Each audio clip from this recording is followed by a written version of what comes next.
नमस्कार, शुभ सकाळ, सुंदर अशा दिवसाच्या सुंदर अशा शुभेच्छा तुम्हाला। मी प्राजक्ता आणि आपल्या एका नवीन ब्लॉग मध्ये तुमच्या सगळ्यांचं खूप मनापासून स्वागत करते। सर्वात आधी सगळ्यांना श्री स्वामी समर्थ। आणि आजपासून नवरात्रोत्सव चालू झालाय आणि आजचा कलर आहे ऑरेंज आणि मी देखील ऑरेंज कलरची साडी नेसली आहे छानपैकी। तुमच्याबरोबर शेअर करण्याचा नक्की प्रयत्न करेन। ज्या ज्या दिवशी मी व्हिडिओ शेअर करेन आणि त्या दिवशी त्या कलरचं मी नक्की जे काही परिधान केलेलं असेल मी ड्रेस किंवा साडी ते नक्की तुमच्याबरोबर शेअर करेन। सो आज ऑरेंज कलर आहे, पहिलाच दिवस आहे म्हणून छानपैकी साडी नेसली आहे। आणि आज मी वीकली मील प्लॅनिंगचा व्हिडिओ तुमच्याबरोबर घेऊन आली आहे शेअर करण्यासाठी, कारण तुम्हाला वीकली मील प्लॅन किंवा टाइम मॅनेजमेंट किंवा माझे डेली ब्लॉग्स असे ब्लॉग खूप आवडतात। तर मी आज म्हटलं की मी आज मील प्रिपरेशनचे बरेचसे व्हिडिओ आपल्या चॅनलवर ह्याच्या आधी अपलोड केलेले आहेत, पण आजचा व्हिडिओ स्पेशल असणार आहे। आजच्या व्हिडिओमध्ये मी आंबोळ्यांची रेसिपी जेव्हा आपण बनवतो त्याच्या आधी त्याचं प्रिपरेशन करावं लागतं। ते प्रिपरेशन मी अवघ्या 4 ते 5 तासात केलंय। आंबोळ्यांचं पीठ आपण बऱ्याच वेळा ओव्हरनाईट ठेवतो ते फुलून येण्यासाठी, पण तरी पण कधी कधी काय होतं की ते लवकर येत नाही। तर आपल्याला त्याच्यामध्ये आपण काय ट्रिक वापरून 5 ते 6 तासात पीठ आपलं आंबोळ्यांचं तयार करू शकतो ते मी आज तुमच्याबरोबर शेअर केलंय। आणि मालवणी पद्धतीच्या आंबोळ्याची रेसिपी आज मी तुमच्याबरोबर शेअर केली, ती नक्की बघा। ब्लॉग कुठे स्किप करू नका। आणि बऱ्याचशा असा कोथिंबीर वडी मिळणार आहे आजच्या ब्लॉग मध्ये तुम्हाला बघायला। शेंगदाण्याची चटणी आहे, जी लसूण चटणी असते ती देखील आहे, आणि बरंचसं असं छोटं मोठं मी बरंचसं तुमच्याबरोबर शेअर केलंय। तर आजचा ब्लॉग तुम्हाला कसा वाटला मला नक्की कमेंट करून सांगा। तर चला तर मग आज जास्त वेळ न घालवता आपण आजच्या ब्लॉगला सुरुवात करूया। आपल्याला जेव्हा आंबोळ्या करायच्या असतात तेव्हा आपण सर्वात आधी सकाळी उठून डाळी भिजत घालतो आणि संध्याकाळी मग त्याची पेस्ट करून आपण ठेवतो। पण माझं काय झालंय की मी विसरली, त्याच्यामुळे मी रात्री इथे डाळी भिजत घातल्यात। तर इथे तुम्ही बघू शकता मी इथे मेजरिंग स्पून घेतलेत आणि मी 2 वाट्या त्याने तांदूळ घेतला। हा रेशनचा तांदूळ आहे आणि मी हा तांदूळ स्वच्छ धुवून सुकवून स्टोअर करून ठेवलेला असतो। ह्याच्यामध्ये मी तिरफळा टाकून ठेवते, म्हणजे आपला जो तांदूळ आहे त्याच्यामध्ये कुठेही कीड लागत नाही किंवा मग कुठेही खराब होत नाही। पाव चमचा मी त्याच्यामध्ये साबुदाणे टाकलेले आहेत। इथे मी 2 कप तांदळाला 1 कप उडदाची डाळ आणि पाव कप चण्याची डाळ असं मेजरमेंट घेतलंय। 1 छोटा चमचा मेथीचे दाणे आणि 1 छोटा चमचा धणे असं घेतलेलं आहे आणि हे स्वच्छ पाण्याने मी धुवून घेणार आहे। आणि छानपैकी आपल्याला परत त्याच्यामध्ये पाणी टाकून छानपैकी हे धुवून घ्यायचं आहे आणि भिजत घालून ठेवायचं आहे। मी ओव्हरनाईट हे ठेवलेलं होतं, तुम्ही बघू शकता। मी एकदा परत तुम्हाला सगळं साहित्य दाखवून घेतलेलं आहे इथे।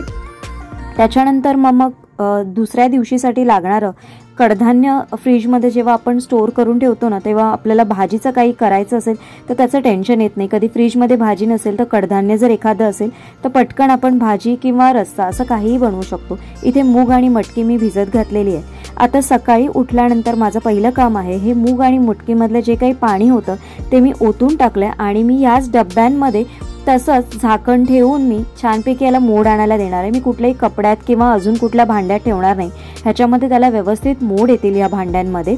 सो आता आपण जे डाळी भिजत घातलेल्या या एक एक करून आपल्याला वाटून घ्यायच्यात। मी खूप एकदमच बारीक असं नाही वाटून घेतलेलं आहे, किंचितसं असं जाडसर ठेवून छानपैकी आपल्याला हे मिक्सरमधनं बारीक वाटून घ्यायचं आहे। आणि सगळं एकत्र भिजत घालायचं नाही आहे आपल्याला, तांदूळ वेगळे घालायचे, डाळ वेगळी घालायचे आणि जे तुमचं मेथी दाणे आणि धणे आहे ते देखील वेगवेगळंच भिजत घालायचं आहे। आणि जेव्हा आपलं फायनली सगळं पेस्ट करून तयार होईल तेव्हा आपल्याला हे एका भांड्यामध्ये काढून घ्यायचं आहे। आणि तुम्हाला जर जास्त थंडावा असेल वातावरणात, म्हणजे जसं थंडीचे दिवस असतील तर तुम्ही गरम पाणी वाटताना टाकलं तर अतिउत्तम, म्हणजे पीठ तुमचं लवकर येईल। आता मी हे सगळं मिक्स करून छानपैकी हातानेच घेते, म्हणजे एकजीव सगळं व्यवस्थित झालं तर पीठ लवकर आपलं फुलून नीट येतं।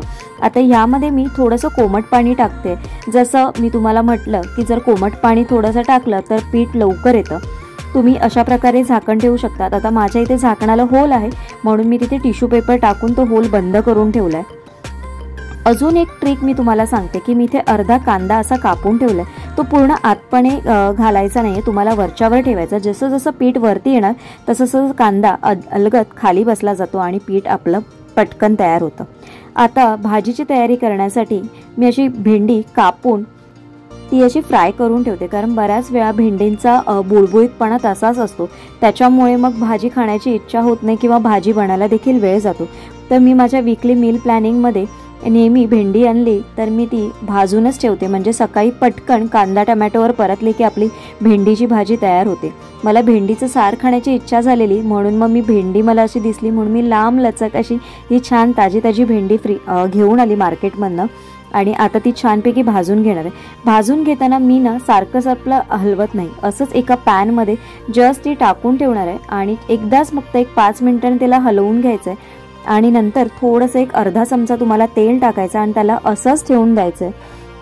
हे करता करता आता मी साईडला माझ्या मसाल्याची तयारी करते. आज आपण चहाचा मसाला बनवणार आणि त्याची रेसिपी पण मी तुमच्याबरोबर शेअर केली. ह्या सगळ्या गोष्टी वीकली मीलचा प्लॅनचाच एक भाग असतो, कारण ह्या गोष्टी काही आपण रोज रोज बनवत नसतो आणि ह्या सगळ्यामुळे आपला आठवड्याभराचा बराचसा वेळ वाचणारा असतो.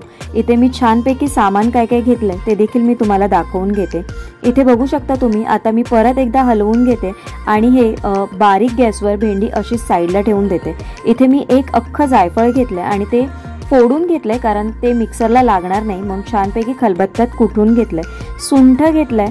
सुंठ तुम्हाला पावडर घ्यायची असेल तर तुम्ही वापरू शकता, अख्खा तुम्हाला सुंठ मिळाला तर तो देखील चालेल. तो देखील मी छानपैकी कुटून घेते खलबत्त्यात, म्हणजे तो देखील मिक्सरला वाटताना कुठे अडकणार नाही. आणि आत्ता आपल्याला बाकीचं जे माझं सामान आहे ते मी तुम्हाला गरम करताना दाखवते. सर्वात आधी मी ते सुंठ टाकून घेणार आहे याच्यामध्ये. यामध्ये वापरणारे सगळे गरम मसाले आपल्याला जास्तचे भाजून घ्यायचे नाहीत, फक्त एक हलके गरम होईपर्यंतच आपल्याला परतून घ्यायचं आहे. इथे आता मी 1 चमचा काळी मिरी टाकणार आहे, 1 चमचा लवंग टाकणार आहे आणि 3 चमचे वेलची, अख्खी वेलची, हिरवी जी वेलची असते ती टाकणार आहे आणि त्याचबरोबर एक अर्धा इंच दालचिनीचा तुकडा, असं आपल्याला सगळं टाकून हे गरम करायला ठेवायचं आहे. हे मी आता थंड करायला ठेवते आणि इथे तुम्ही बघू शकता तोपर्यंत माझी भेंडी छानपैकी भाजून झालेली आहेत आणि याचा सगळा बुळबुळीतपणा निघून गेलेला आहे आणि सगळा बुळबुळीतपणा खाली पॅनला चिटकलेला आहे. इथे आता जो मसाला केला आहे तो छानपैकी पूड करून घेतोय आपण. तुम्ही जाडसर तसाच ठेवला तरी चालेल किंवा त्याचा गाळून चाळून जर तुम्ही ठेवलात तरी देखील चालेल. हा माझ्याकडे एक छोटी कॉफीची जुनी बॉटल होती, मी त्यामध्येच हा भरून ठेवलेला आहे. आणि आता आपल्याला इडलीचं बॅटर आपण तयार केलेलंच आहे किंवा तुम्ही आंबोळ्या देखील करू शकता, त्यासाठी म्हणून ही तयारी आहे. आणि आपल्याला कोथिंबीर वडी करायची, त्यासाठीची मी वेगवेगळी कोथिंबीर थोडीशी काढून ठेवणार आहे. ही सगळी कोथिंबीर छानपैकी 2-3 वेळा मी पाण्याने स्वच्छ धुवून घेतले, त्याच्यामुळे बरीचशी रेती असते आणि त्यातलं पाणी निघून जावं म्हणून ती छानपैकी सुकवून देखील घेणार आहे. इथे मी एका ग्लास कंटेनर घेतलाय आणि जी थंड झालेली भेंडी आहे ती आता मी या कंटेनरमध्ये छानपैकी भरून घेणार आहे. म्हणजे अशी जर भेंडी तयार असेल तर सकाळी डब्याच्या मध्ये करण्यासाठी आपली घाई गडबड होत नाही, पटकन भाजी कांदा टमॅटोच्या फोडणीवर आपली भेंडीची भाजी तयार होते. सो हे असं पॅक करून आता मी साईडला ठेवून देणार आहे. आता आपल्याला खोबऱ्याची चटणी वाटायची, त्यासाठीचं मी साहित्य तुम्हाला दाखवते. इथे मी चण्याची डाळ घेतली 1 चमचा, त्याच्यामध्ये मी खोबरं टाकलंय, अंदाजाने अर्धी वाटी खोबरं आहे. तुम्हाला पाहिजे तशा आवडत असेल त्या पद्धतीने तुम्ही घेऊ शकता. आता याच्यामध्ये मी थोडा पुदिना टाकलेला आहे, थोडा कोथिंबीर टाकलेली आहे, अर्धा इंच आलं टाकलेलं आहे, थोडंसं जिरं टाकलेलं आहे, 2 हिरव्या मिरच्या टाकल्यात आणि मला तिखट जास्त आवडते चटणी म्हणून मग मी छानपैकी भरपूर असं मिरच्या टाकलेल्या आहेत. आता छानपैकी पाणी टाकून वाटून घेतल्यावर त्याच्यामध्ये एक अर्धा चमचा लिंबाचा रस आणि एक अर्धा चमचा तेल टाकलेलं आहे आणि छानपैकी ते मी आता परत एकदा फिरवून घेणार आहे. फिरवायच्या आधी थोडंसं मीठ टाकून घेणार आहे आणि आपली ही चटणी मी अशी जास्त पातळ अशी करणार नाही आणि अशीच फ्रीजमध्ये स्टोर करून ठेवणार. जेव्हा आपल्याला पाहिजे तेव्हा आपण फ्रीजमधनं काढून घेऊन त्याच्यामध्ये थोडंसं पाणी हवं असेल तर पाणी आणि छानपैकी त्याला तडका देऊन आपण ही चटणी खाण्यासाठी वापरू शकतो. तर अशी फ्रीजमध्ये करून ठेवली की जेव्हा आपण आठवड्यासाठी आंबोळ्या, इडली किंवा उत्तप्पा किंवा मग अप्पे असं बरंच काही बनवतो त्याच्याबरोबर खाण्यासाठी ही परफेक्ट अशी चटणी असते. सो हे दोन्ही पदार्थ आता आपले फ्रीजमध्ये स्टोअर करण्यासाठी जाणार आहे आणि हे जे मिक्सर धुवून जे पाणी आपलं जे निघालंय याचा वापर मी कोथिंबीरची वडी बनवण्यासाठी करणार आहे, कारण ह्याच्यामध्ये बरंचसं खोबरं, आलं, लसूण वगैरे सगळं होतं आणि अशी ना लसूण आणि आलं असं मी ठेचून घेणार आहे. थोडंसं जिरं टाकलंय बघा, 2 मिरच्या टाकल्यात आणि छानपैकीने हे कुटून घेणार आहे मी. हे आपल्याला वडीसाठी वापरायचं आहे. असं ताजं कुटून घेतल्यानंतर हा खूप छान असा वास येत होता. लसूण, आलं सगळं खलबत्त्यात जसं जसं कुटलं जातं तसं ना तसं त्याचा वास खूप स्ट्रॉंग असा खूप छान असा वाटत होता आणि हे आपण आपल्या कोथिंबीर वडीला वापरणार आहोत. तर आता मी कोथिंबीर कापून घेते छानपैकी बारीक. तुम्ही जास्त रफ बारीक नाही केली तरी चालेल. छानपैकी कापून घेतल्यानंतर एका बाउलमध्ये मी आता ती घेते आणि त्यामध्येच आता आपल्याला एक एक करून सगळे पदार्थ आपण टाकून घ्यायचे आहेत. इथे मी आलं लसूणची जी पेस्ट केलेली ती टाकते.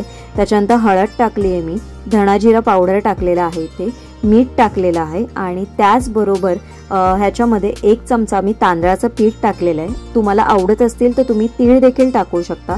आणि त्याचबरोबर बाकीची जी लसूण होती सोलून ठेवलेली मी ती बाजूला भरून ठेवते मी एका बरणीमध्ये. आणि इथे मी मिक्स करून घेण्याच्या आधी आपल्याला कोथिंबीर वडी गरम करण्यासाठी म्हणून मी पाणी बॉईल करायला ठेवून घेतलं आहे. ते पाणी बॉईल होईपर्यंत आपली कोथिंबीर वडी बनवून तयार होईल. सो इथे आता हे सगळं मिक्स करून घेतल्यामुळे काय होईल ना, याला पाणी सुटेल आणि आपलं बेसन यामध्येच भिजलं जाईल. मग जेवढी गरज असेल तेवढंच आपल्याला याच्यामध्ये पाणी टाकायचं आहे. तो इथे मी आता बेसन टाकून छानपैकी मिक्स करून घेते. इथे मला पाण्याची गरज आहे, तर मगाशी सांगितल्याप्रमाणे जे पाणी मी ठेवलेलं मिक्सरमधलं तेच पाणी मी इथे वापरलेलं आहे. आणि छानपैकी सगळं बेसन टाकून छानपैकी मिक्स करून आपली वडी तयार होणार आहे. जवळपास मला हे मी तुम्हाला मेजरमेंट दाखवते. मला ह्या एवढ्या पानांसाठी ह्या एवढा वाटी बेसन लागलेलं आहे. मी हे पूर्णपणे बेसन भरलेलं नव्हतं, पाऊण वाटी लागलेलं आहे मला.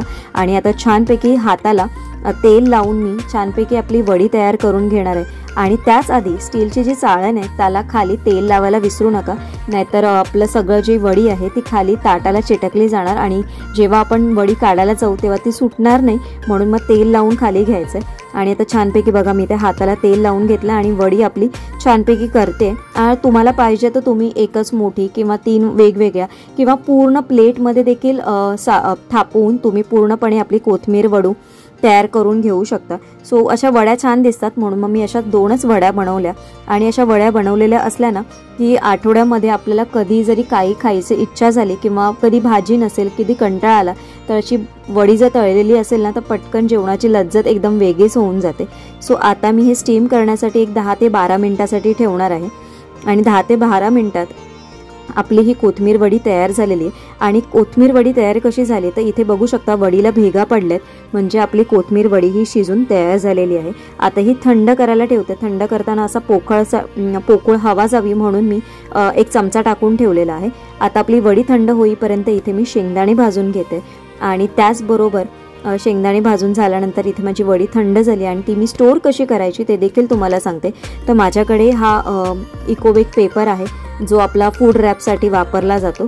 तोच असा मी या काचेच्या डब्यामध्ये खाली टाकून घेणार आहे. आणि जी आपली अळूवडी आहे ती मी टिश्यू पेपरमध्ये रॅप करणार आहे, म्हणजे कधी कधी बऱ्याच वेळा त्याला पाणी सुटतं आणि मग खराब होते, म्हणून मग टिश्यू पेपर टाकून घेतलं आहे. आणि दुसरी वडी पण देखील टिश्यू पेपरमध्ये रॅप करून छानपैकी वरती जो आपला पेपर होता तो व्यवस्थित पूर्णपणे पॅक करून मग आपला हे डब्बा बंद पॅक करून तुम्ही फ्रीजमध्ये 8 ते 15 दिवस आरामात ही राहते. पण 15 दिवस काही ती 8 दिवस पण राहत नाही. एवढी टेस्टी होईल ना ही अळूवडी. तुम्ही नक्की ही रेसिपी ट्राय करून बघा, ती लगेचच संपून जाईल. इथे मी छानपैकी शेंगदाणे भाजून झाल्यानंतर खोबरं घेतलं अर्धी वाटी, ते देखील कापून घेतलंय. 4 काश्मीरी लाल मिरच्या घेतल्या. तुम्ही लाल मिरची पूड देखील वापरू शकता, पण अशी जर अख्खी मिरची घेतली त्याने टेस्ट खूप छान येते. इथे मी तीळ देखील घेतलेले आहेत अख्खे. तुम्ही काळे तीळ वापरले तर अजून खूप छान लागते ही चटणी.